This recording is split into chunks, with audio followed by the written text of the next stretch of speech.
لله وكفى وسلام على عباده الذين اصطفى أما بعد. ہماری اس دفعہ کی مجالس کا جو بڑا عنوان تھا وہ اخلاق کے بارے میں تھا. کل جمعے کا درس بھی اسی عنوان کے اوپر دیا گیا. اخلاق حمیدہ کی شریعت کے اندر بہت اہمیت آئی ہے.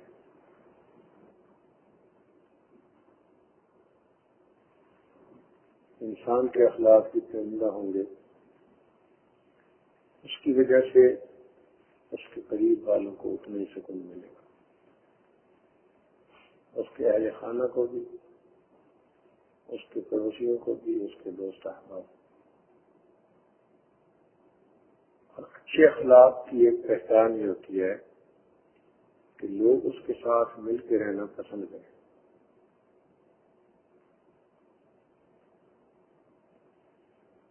عام طور پر دیکھا گیا ہے کہ جس آدمی کے اخلاق اچھے ہوں، ان سے دوسرے کا خیال رکھنے والا ہو،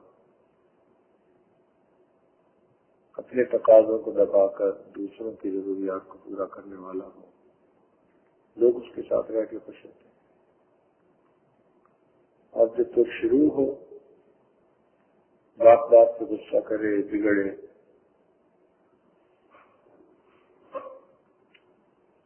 تو وہ آدمی لوگ اس سے دور بھاگتے ہیں. اللہ تعالیٰ اپنے محبوب کو ارشاد فرماتے ہیں، اے میرے محبوب لو كنت فظا غليظ القلب لانفضوا من حولك.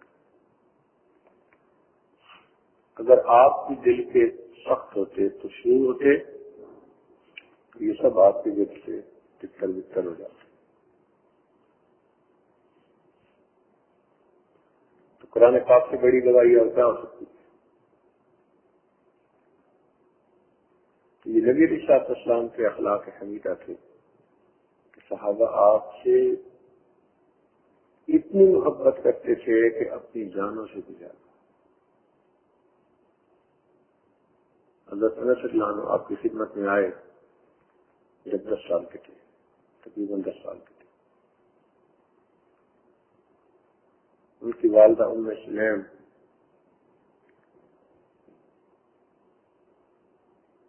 نبی علیہ السلام کی بہت خدمت کیا کرتی تھی. انہوں نے اپنے بیٹے کو پیش کیا. اس لیے نبی علیہ السلام اور کہیں بھی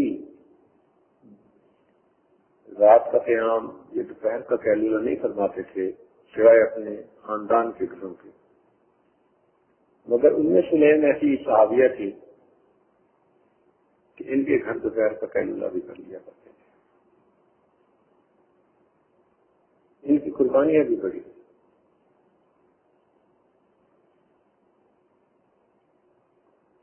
ان کی محبت عقیدت کا یہ حال تھا کہ وہ اپنے بچوں کو شیشی دیا کرتی تھی اور کہتی تھی کہ جب نبی علیہ السلام آرام فرمائیں، سو رہے ہوں اور آپ کے جسم مبارک کے پسینے کے قطرے آئیں تو تم ان قطروں کو شیشی میں جمع کر لیا کرو. تو ایک مرتبہ نبی علیہ السلام نے پوچھا کہ یہ کیا معاملہ ہے؟ تو وہ کہنے لگی کہ اللہ کے محبوب، ہم یہ آپ کے جسم اطہر سے نکلے ہوئے جو قطرے ہیں ان کو خوشبو میں ڈالتے ہیں تو خوشبو کی خوشبو بہتر ہو جاتی ہے.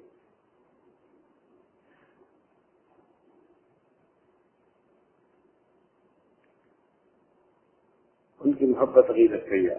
تو حضرت انس رضی اللہ عنہ فرماتے ہیں کہ میں اس عمر میں آیا اور وہ زندگی بھر کے ساتھ رہے. فرماتے ہیں کہ میرے محبوب نے ساری زندگی نہ مجھے کبھی ڈانٹا، نہ مجھے کبھی مارا، اور نہ انہوں نے مجھے کسی بات سے منع کیا.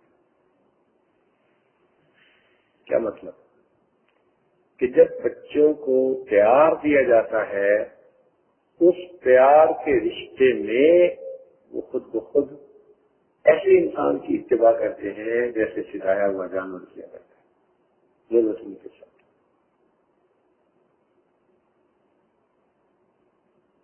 یہ کتنی عظمت ہے نبی علیہ السلام کی ایسا پیار دیا کہ وہ فرماتے ہیں کہ کبھی مجھے ڈانٹ کھانے کی نوبت دیا، کوئی کام ایسا نہیں کیا.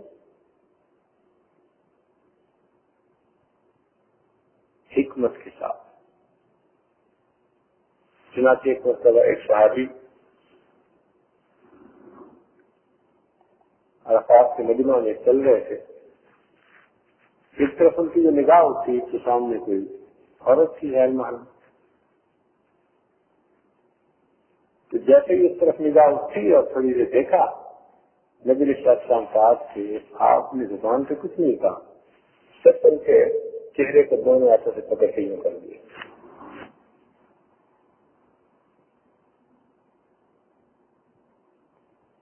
حکمت دیکھیے.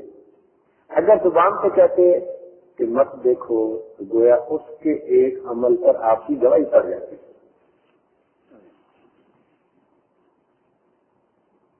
ایسا نہیں کیا. بس یوں سر پکڑا اور پکڑ کے یوں پھیر دیا. اتنی پیاری تنگی حکمت کہلاتی.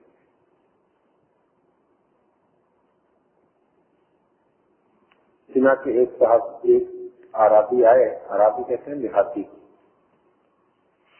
مسجد نبی میں انہوں نے نماز پڑھی، بیٹھے محفل میں. تھوڑی دیر کے بعد جو وہاں سے اٹھے تو مسجد ہی کی حدود میں جو ذہن پڑا تھا وہاں بیٹھ کے پیشاب کرنے لگے. دیہاتیوں کی عادت ہوتی ہے دیوار کی اوٹ میں پیشاب کر لیتے. اب جب دوسرے صحابہ نے دیکھا تو انہوں نے وہیں سے پکارا، کوئی کیا کر رہا ہے؟ نبی اسلام نے دیکھا تو اشارہ سے منع فرما دیا. جب وہ فارغ ہو کر اطمینان سے آپ کے پاس آئے، آپ نے مجھے فرمایا کہ دیکھو یہ مسجد اللہ تعالیٰ کا گھر ہے، تو اس کا ادب یہ ہے کہ اس کو ہم پاک رکھیں. اللہ تعالیٰ پاک ہے. اب جب اتنے پیار سے سمجھایا تو وہ تو حیران رہ گئے. اب سوچے جب انہوں نے پیشاب کرنا شروع کر دیا، اگر اس وقت روک بھی دیتے تو ان کے بس میں بھی نہیں تھا. جب یورینیشن پروسیس شروع ہو جاتا ہے تو اس کو روکنا بندے کے بس میں نہیں ہوتا.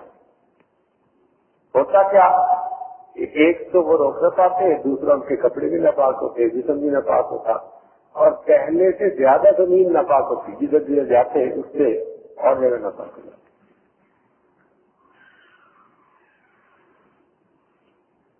آپ صلی اللہ علیہ وسلم نے خاموشی اختیار اور پھر ان کو اتنے پیارے انداز سے بات سمجھائی. صحابہ کہتے ہیں کہ وہ تو اتنے حیران ہوئے کہ اللہ کے نبی، اچھا مجھ سے اتنی بڑی غلطی ہوئی، میں آئندہ یہ کروں گا وہ کروں گا. وہ گئے پھر اپنے گھر والوں کے پاس. جب جانے لگے ان کے پاس سواری نہیں تھی، نبی سامنے ان کو سواری تحفہ دے دی. پھر آپ نے دیکھا کہ اس کے کپڑے پھٹے ہوئے تو آپ نے اپنا جبہ، اپنے کپڑے اس کو ہدیہ دے. اب جو وہ گھر کی طرف چلا، کپڑے بھی نئے، سواری بھی نئی، بڑے شام سے اور بڑے شوق سے اپنی بستی کے قریب پہنچا تو دور سے پکارنے لگا، او میرے بھائی، جو میرے چچا، او میرے ماموں، رشتے داروں کے نام لے لے کے. لوگوں نے کہا تجھے کیا ہو گیا؟ کہنے لگا میں نے ایک ایسے معلم کو دیکھا، ایسے استاد کو دیکھا کہ زندگی میں ایسا استاد کوئی دیکھ نہیں سکتا. دیکھو میں نے مسجد میں بیٹھ کے پیشاب کرنا شروع کر دیا، نہ انہوں نے مجھے مارا، نہ ڈانٹا، نہ کچھ کہا. پیار سے ایک بات سمجھا دی اور پھر مجھے دیکھو یہ تحفے بھی دیے. اتنے اچھے اخلاق ان کے. سب لوگوں نے کہا ہاں کوئی واقعی تو بڑی عجیب بات ہے. کہنے لگا چلو میرے پاس میں بھی تمہیں ملاتا ہوں. چنانچہ اس واقعے پر اس بستی کے 300 لوگوں نے آ کر اسلام قبول کر لیا. تو یہ ہوتے ہیں اچھے اخلاق جو دل مولے تھے. صدیقہ رضی اللہ تعالیٰ نے فرمایا کرتی تھی فتحت المدینہ بالاخلاق، مدینہ اخلاق کے ذریعے فتح ہوا ہے. اس لیے ہمیں اس چیز کا بہت خیال رکھنا چاہیے. ہمارے قول سے، ہمارے فعل سے کوئی ایسی بات نہ ہو کہ دوسروں کا دل دکھے. آج یہ حال ہے نہ قریب رہ رہے ہوتے ہیں، اس میں ایک دوسرے کا زیادہ دل دکھا رہے ہوتے ہیں. یہ کام کی دینداری آ گئی، یہ ہماری بیوقوفی ہوتی ہے. غصے میں ایسی بات کر جاتے ہیں کہ اتنے عرصے کا کیا کرایا اس سے پانی پھٹ جاتا ہے. دوسرے بندے کے دل کو اس ایک فکرے سے زیادہ تکلیف ہوتی ہے بنسبت اس سالوں کے جو اس کے ساتھ خاموشی سے جڑا گیا. زبان کا استعمال ذرا حساب سے کریں. یاد رکھے تلوار کا زخم بھر جایا کرتا ہے، زبان سے جو زخم لگتا ہے وہ کبھی نہیں بھرا.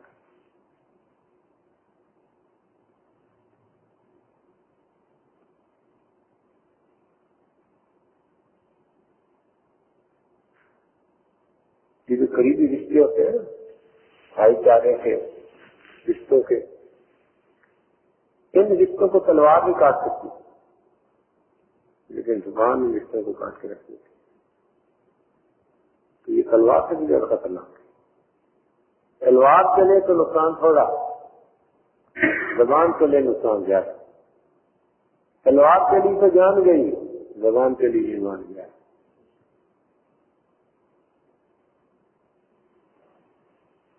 اس لیے اچھے اخلاق کو اپنانا اور ایسا بن کے رہنا کہ لوگوں کو سکھ پہنچے.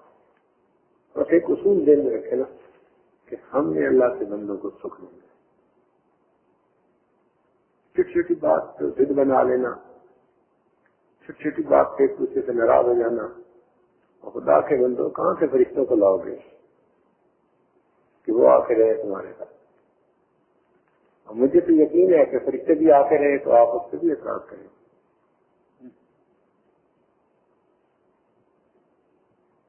عادت تو ہے اس کی ایپ دیکھنے کی، اس کو تو جبریل احکام میں بھی ایپ نظر آ جائیں گے.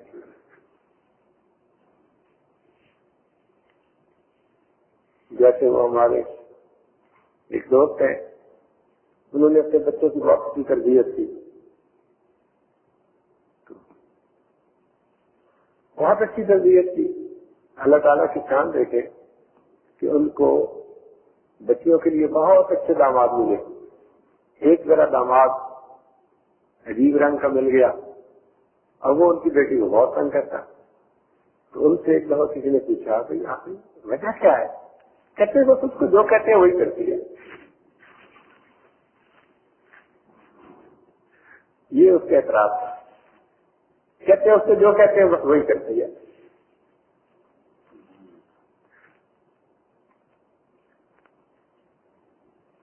اب کیونکہ وہ دین بڑی اچھی نیک بچی تھی اور اس کو پتا تھا کہ وہ خامد جو کہنے لگے وہی کرنا ہے، تو خامد کو یہ اطلاع ہے بس جو کہتے ہیں وہی کرتی ہے.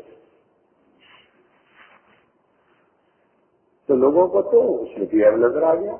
یہ بھی عیب ہے یہ سمجھیے کسی کی نظر میں کہ جو کہتے ہیں وہی کرتی ہے.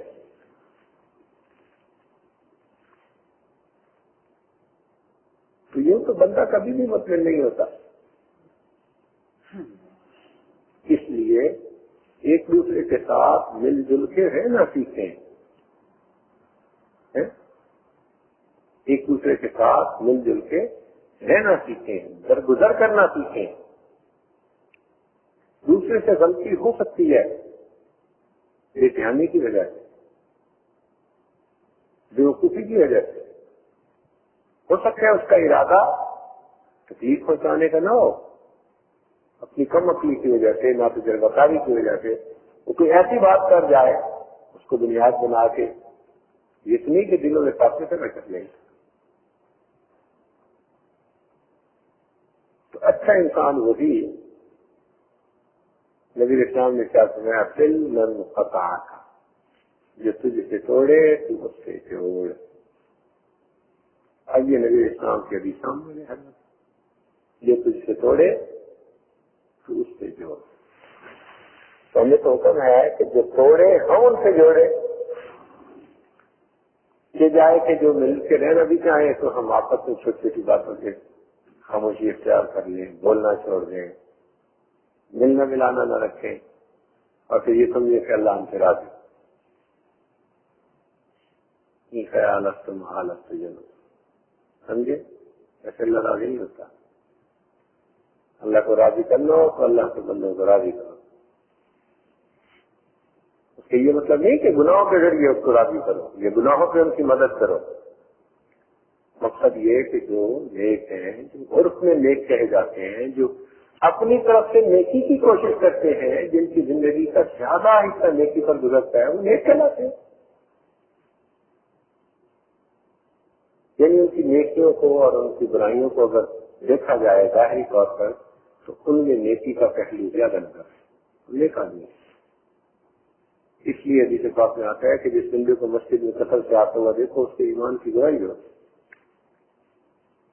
یہ ایمان کی علامت ہے مسجد میں قتل سے آنا. تو اس لیے جس بندے نے وضاقت دینی بنا لی ہو، کوشش کرتا ہو دین پہ عمل کرنے کی، اگر اس کی کوئی غلطی کوتاہی بھی ہو تو اصلاح کرنی چاہیے، انتقاء نہیں کر لینا چاہیے. وَيَقْطَعُونَ مَا أَمَرَ اللَّهُ بِهِ أَن يُوصَلَ، اور یہ لوگ قطع کرتے ہیں ان تعلقات کو جن کو اللہ نے جوڑنے کا حکم دیا.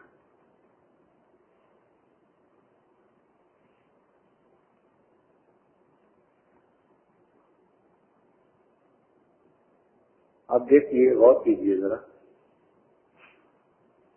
ایک بات بتاتا ہوں. مثلا میاں بیوی ہے، تو میاں بیوی میں جتنا محبت پیار کا تعلق ہوگا اتنا اللہ تعالیٰ کو پسند ہے. جتنا محبت پیار کا تعلق ہوگا اتنا اللہ کو پسند ہے.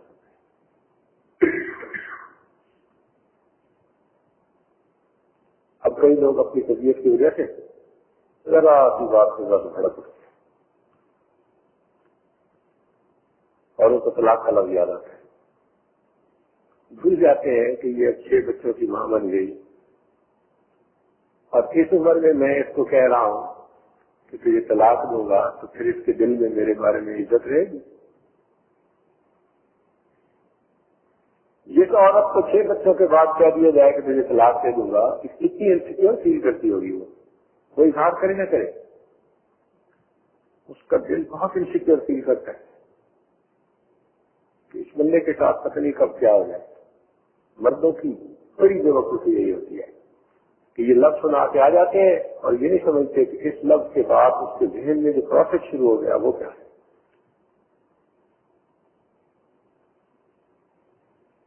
چنانچہ یہ اپنی بیوقوفی کی وجہ سے ایک دماغ میں 2 دماغ بنا دیتے ہیں. وہ ویکتی بھی ساتھ ہے مگر اپنی سوچ بھی رکھتی ہے کہ میں نے اپنے آپ کو پروٹیکٹ کیسے کرنا ہے. کوئی سہارا اس کو چاہیے ہوتا ہے، کوئی بندہ اپنے دل کا غم سنانے کے لیے چاہیے ہوتا ہے. کتنی بیوقوفی کی. کہتے ہیں کہ جس سے انسان کا تعلق ناگزیر ہو، یعنی دور ہو ہی نہیں سکتا، اس کے ساتھ رنجش کا پیدا کر لینا اس سے بڑی دنیا کی بیوقوفی کوئی نہیں ہوتی. کوئی دور تو ہو نہیں سکتے اور رنجش بھی اسی سے پیدا کر رہے ہیں. دل دکھنے والی بات ہے نا. اس لیے شریعت کا حکم نے کیے کہ اس نے یہ کہا، شریعت نے یہ کہا کہ میاں بیوی جتنا محبت پیار سے رہیں گے اتنا ہی پسند ہے. اب انسان ہے نا، کبھی بیوی کسی موڈ میں ہے، کبھی خاوند کسی موڈ میں، کبھی خاوند سے غلطی ہو سکتی ہے، کبھی بیوی سے ہو سکتی ہے. اچھا جب ہو سکتی ہے تو شریعت کی خوبصورتی دیکھیے کہ شریعت نے کہا کہ ان دونوں کو پیار محبت سے رہنا چاہیے. اگر اس میں کوئی میرے حق میں کمی ہے تو ہم اپنا حق معاف کر دیں. اس لیے اگر میاں بیوی کے درمیان ناراضگی ہو، شریعت کا مسئلہ ہے، اور صلح کروانے والا درمیان میں ایسی بات کوئی کر دے کہ جو حقیقت کے خلاف ہو، مثلاً اس کو کہ یہ تیری بیوی کی سے محبت بہت کرتی ہے، وہ غصے میں تو اس سے لڑ لیتی ہے، فلاں ہے مگر محبت بہت کرتی ہے اور تیری تعریفیں بھی کر رہی تھی. حالانکہ اسے تعریف نہیں کی لیکن یہ ایسی بات کر دیتا ہے جس سے کہ خاوند کے دل میں بیوی کا پھر وہی قرب آ جاتا ہے. یا بیوی کو سمجھائے کہ تیرے خاوند بیوقوفی کی وجہ سے ایسی بات کر گیا، لیکن حقیقت یہ ہے کہ وہ تجھے بہت چاہتا ہے، ابھی بھی اس کی بڑی اسٹرانگ فیلنگ ہے تیرے بارے میں، کہ جس سے کہ بیوی کا دل ذرا موم ہو جائے قانون کے بارے میں اور وہ قریب آ جائے. اگرچہ یہ خلاف واقعہ بات ہے جس کو ہم جھوٹ کہتے ہیں، اللہ تعالیٰ فرماتے ہیں میاں بیوی کے درمیان سلو کروانے والا شخص اگر حکمت کی وجہ سے کوئی جھوٹ بھی بول لے گا میں جھوٹ کے گناہ کو معاف کر دوں. اور جب خلوت نگاہ میں اپنے حق معاف کر دیے اور یہ کہا کہ تم اکٹھے ہو جاؤ مل جاؤ، تو پھر بندوں کو کہاں اختیار ہے کہ وہ لوگوں کے درمیان فاصلے پیدا کریں. اسی حدیث پاک میں آتا ہے کہ لیلۃ القدر میں اللہ رب العزت سب گناہوں کی معافی کر دیتے ہیں، چند گناہوں کو معاف نہیں کرتے جن میں سے ایک یا بیوی کے درمیان جدائیاں ڈالیں. کئی ہوتے ہیں نا جی، بیوی کو خامد کی بات کر دی، خامد کو بیوی کی بات کر دی، جدائیاں دل میں ڈالتے. اللہ تعالیٰ لیلۃ القدر میں بھی اس گناہ کو معاف نہیں کرتے. تو بات یہ سامنے آئی کہ اچھا انسان وہی کہ جو اللہ کے بندوں کو سکھ دے، دکھ نہ دے. اور جتنے قریبی لوگ ہوں گے، تعلقات والے ہوں گے، ان کے ساتھ خوش اخلاقی کا دگنا فائدہ ہوگا. کہ ایک مومن کے ساتھ اور ایک رشتہ دار کے ساتھ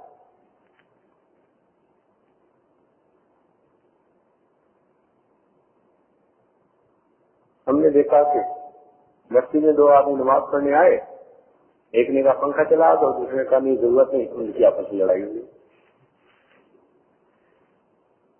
اب بتائیے کہ اس سے بڑی بیوقوفی اور کیا ہو سکتی ہے. یہ موسم ایسا ہے درمیان کا، ایک کی طبیعت سے آ رہی ہے پنکھا چلا دو، دوسرے کہتے نہیں بند کر دو، ابھی سے لڑ پڑے. یہ دونوں نماز وہ بھول گئے اس بات کو کہ ہم نے خدا کو ایک مانا، ہم نے اپنے رسول کے جو ہے گواہی دی، ہم نے قرآن کو مانا، ہم نے قیامت کو مانا، فرشتوں کو مانا، دین ایک ہے ہمارا، قبلہ ایک ہے ہمارا. اتنا سب کچھ ایک ہونے کے بعد اور پھر زندگی کا رخ دونوں کا نماز کی طرف ہے تو نیکی کی طرف ہے. اور یہ بھی کوئی بات ہے کہ پنکھا چلا دو اور پنکھا نہ چلا دو، اظہار نہیں ہے، قربانی نہیں. میں بڑی بری بات بڑی. آپ دیکھیں اکثر یہ جو باتیں ہیں نا یہ میں کی وجہ سے آتی ہیں. میری بات نہیں سنی گئی، میری بات نہیں مانی گئی، ہماری سنتا ہی کوئی نہیں، یہ میں ہی ہوتی ہے ہمیشہ. بھائی آپ وہاں نہیں جاتے ہماری تو سنتا ہی کوئی نہیں. یعنی میری مانی جاؤ، میری مانی جائے، جو میں کہہ دوں بس وہ مانی.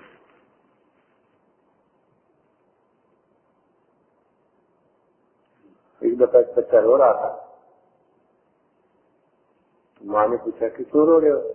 کہتے وہ مجھے مارنے نہیں دیتا. دوسرے بچے کی طرف سے کہتے وہ مجھے مارنے نہیں دیتا. یہ تو مارنا چاہتا ہے اور وہ مارنے نہیں دیتا تو رو رہا ہے. کہتے نہیں وہ مجھے مارنے نہیں دیتا.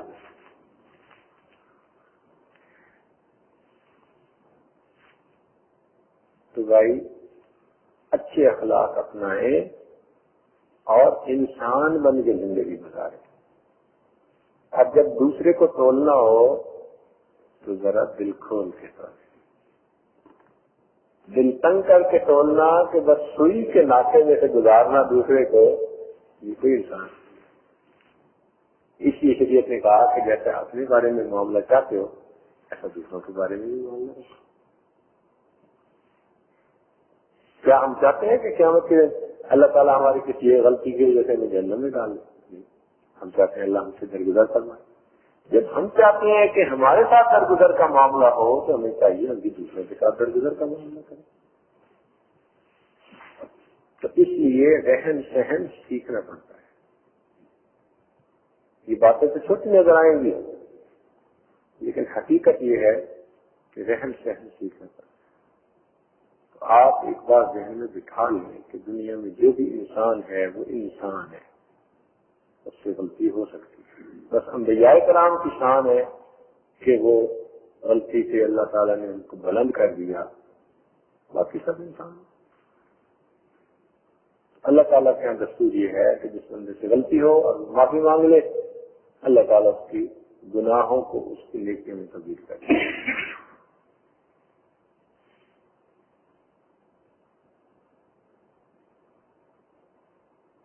ماں کی کیا عادت ہوتی ہے؟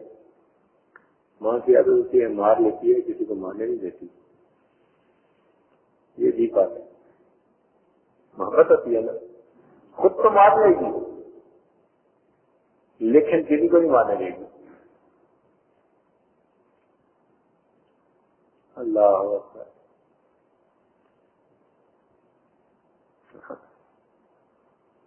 اللہ تعالیٰ کیا سبق دیتے ہیں ہمیں قرآن مجید میں، دیکھیں ذرا غور سے سنیے۔ منافقین نے سیدہ عائشہ صدیقہ رضی اللہ تعالی عنہا پر بہتان باندھا، جھوٹا الزام لگایا، اتنا پروپیگنڈا کیا کہ چند ایک مسلمان بھی ان کی باتوں میں آ گئے۔ ان میں ایک وہ بھی تھے جو سیدنا صدیق رضی اللہ عنہ کے رشتے دار اور غریب تھے، اور سیدنا صدیق رضی اللہ عنہ نے ان کا ماہانہ باندھا ہوا تھا۔ ان کو ماہانہ خرچے کے لیے رقم دیتے تھے۔ اب ایسے سے تو زیادہ توقع کی جاتی ہے نا کہ ایک رشتے دار ہو اور دوسرا بندہ اس کو سپورٹ بھی فائنینشلی کر رہا ہو، تو اس سے تو توقع کی جاتی ہے کہ بھئی اگر کوئی گھر کے خلاف بات ہوگی تو وہ گھر کا حفاظت کرے گا، ساتھ دے گا۔ یہ توقع تو نہیں کی جاتی کہ وہ دشمنوں کے ساتھ مل کے الٹا گھر کے بارے میں باتیں شروع کر دے گا۔ تو جب انہوں نے بات کی تو سیدنا صدیق اکبر کو بڑا مسئلہ ہے۔ اور جب برات کی آیتیں اتر آئیں، اللہ نے گواہی دے دی کہ یہ تو صدیقہ ہیں اور سچی ہیں اور جھوٹی بات کی گئی ہے، تو سیدنا صدیق کو اس وقت اور زیادہ غصہ آیا۔ آپ نے ارادہ کر لیا، اچھا اب اس کا ماہانہ میں نے بند کر دیا، میں نے اس کا ماہانہ بس بند کر دیا۔ جب یہ فیصلہ کر لیا، اللہ تعالیٰ نے آیتیں اتار دی۔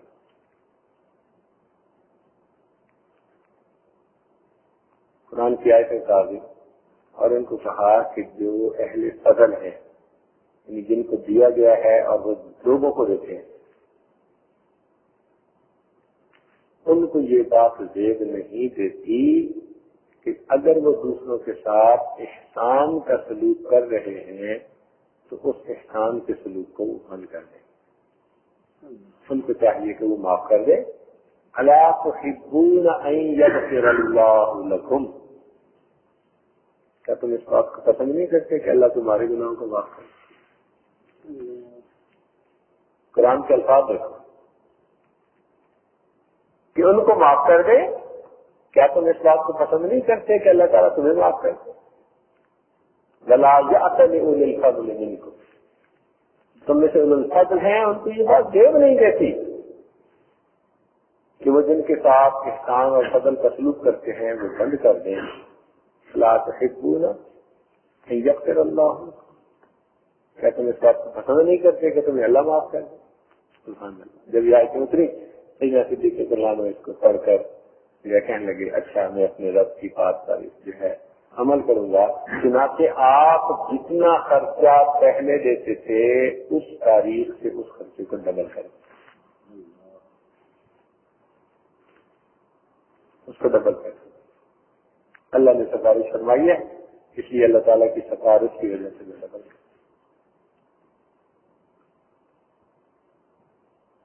چنانچہ میدان جہاد میں ایک مرتبہ کافروں کی تعداد بہت زیادہ تھی، جس کی وجہ سے مسلمانوں کو پیچھے ہٹنا پڑا۔ اب جب پیچھے ہٹنا پڑا تو پیچھے ہٹنے کی وجہ سے نبی صلی اللہ علیہ وسلم کو دل میں رنج ہوا کہ پیچھے نہیں ہٹنا چاہیے تھا۔ چنانچہ اللہ رب العزت نے قرآن پاک کی آیتیں اتار دی، اے میرے محبوب، یہ جو آپ کے دوست جو ہیں یہ جنگ میں دشمنوں کے زور کی وجہ سے وقتی طور پر پیچھے ہٹ گئے تھے اور آپ کے دل میں رنجش ہے، وَاسْتَغْفِرْ لَهُمْ وَارْحَمْهُمْ، آپ ان کی استغفار کو، معافی کو قبول بھی کر لیں اور ان پر رحم کھائیے. وشاورہم فی الامر، مختلف کاموں میں ان سے مشورہ بھی کر لیجیے. اللہ تعالیٰ کی شان دیکھیں، صرف یہ نہیں کہا کہ ان کی غلطی معاف کر دیں، ان کی غلطی کو معاف کر لیجیے، صرف ان کے ساتھ رحم کا معاملہ کیجیے اور ان کو اپنے امور کے مشوروں میں شریک کروا لیجیے. یہ ہے اخلاق عظیمہ. تو ہم اگر ان چیزوں کو سامنے رکھیں اور اپنے آپ کو دیکھیں تو واقعی ہم تو اللہ کے بندوں کو بہت ہی تکلیف دیتے ہیں. کبھی قول سے تکلیف دی، کبھی فعل سے تکلیف دی. اللہ ہی حافظ ہے ہمارا. اللہ تعالیٰ نے اپنے اخلاق اچھے بنانے کی توفیق نصیب فرما دے. وآخر دعوانا الحمد للہ رب العالمین. تھوڑی دیر بعد پڑھو.